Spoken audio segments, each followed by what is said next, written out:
Hi everyone, welcome to your math friend 12th business max exercise 2.5 sum number 1. Sum is integral x e power minus x dx. இப்போ இந்த சம்மில் uv மெத்தடில் இருக்கு இல்லையா, uvக்கு ரெண்டு formula இருக்குது. u dv equal to uv minus integral v du, இது ஒரு formula. u dv equal to uv minus u dash v1 plus u double dash v2 minus u triple dash v3. இப்படி ரெண்டு formula இருக்குது. இது ரெண்டில் எதை use பண்ணணும் அப்படின்னு நம்ம பார்க்கல. மோஸ்ட்லி இந்த எக்ஸ்போனன்ஷியல் டேர்ம் வந்தாவே நம்ம இந்த பெர்னௌலி ஃபார்முலா தான் எடுப்போம்.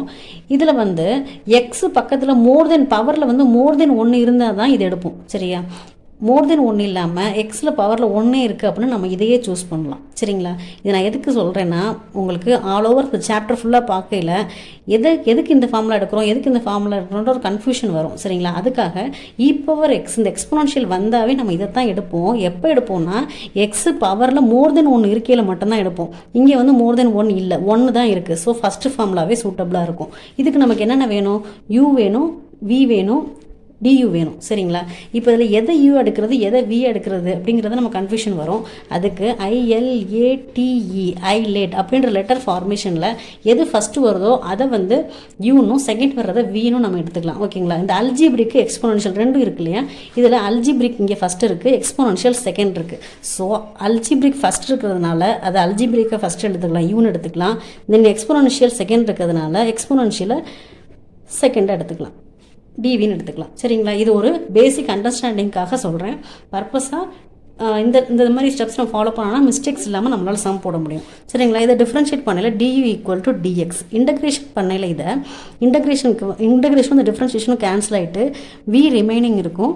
இதை வந்து இன்டகிரேட் பண்ணல பவர் மைனஸ் எக்ஸ் இன்டகிரேட் பண்ணல அதே தான் வரும். பக்கத்தில் இருக்க கோஃபிஷியன்ட்டு -1 கீழே எழுதையில் -1 + c வரும். ஸோ v எப்படி எழுதலாம், பவர் மைனஸ் எக்ஸ் + c. இப்போ நமக்கு u du v எல்லாம் கிடச்சிருச்சு. இப்போ நம்ம டேட்டா ஃபார்முலா சப்ஸ்டியூட் பண்ணலாம். u என்ன, v என்ன, u வந்து x, v வந்து பவர் மைனஸ் எக்ஸ்,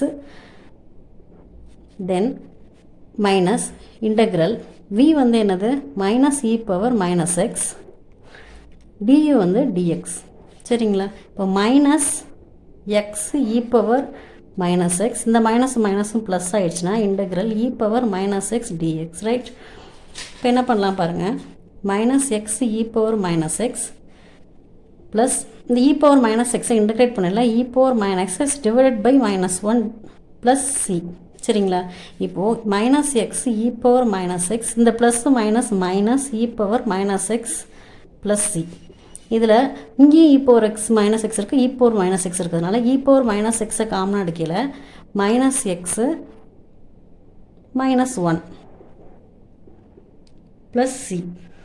இதில் ஃபர்தராக வேறு ஏதாவது சிம்பிளிஃபை பண்ண முடியுமான்னு பார்க்கலாம். இந்த மைனஸ் சைனே வெளில எடுத்தோம் அப்படின்னா power minus X +1 + c. This is required answer. Subscribe my channel to continuously watch my videos. Thank you friends.